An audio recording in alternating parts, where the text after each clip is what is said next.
ce sont 32 postes de primaire et de collège qui sont annoncés manquants à la rentrée 2011-2012. Dans la région, ce sont 363 postes perdus et c'est pour ces disparitions que les enseignants, les parents d'élèves, les représentants syndicaux ont défilé en cortège funèbre samedi matin.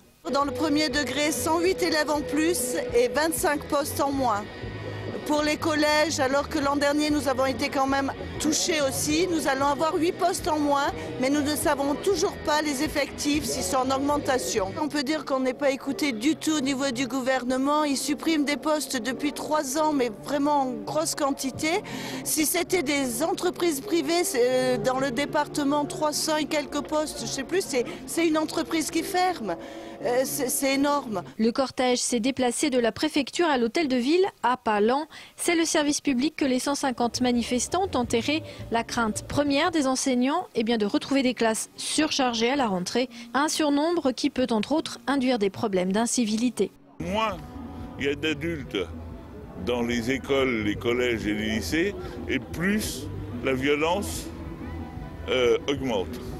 Et là, ça veut dire que là encore, alors que bien souvent c'est quand même extrêmement dur et de plus en plus dur, on va encore supprimer des dizaines d'adultes dans le département.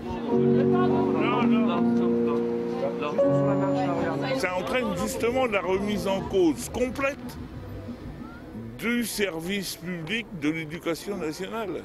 Alors que, en fin de compte, ce qui est quand même important, c'est que notre jeunesse, elle soit formée, elle soit éduquée à la critique, à la culture, au savoir. Aujourd'hui, le nombre de postes qui devraient disparaître dans les lycées n'est pas encore connu, ni même le nombre de contractuels et d'accompagnateurs d'éducation qui manqueront à l'appel dans les établissements.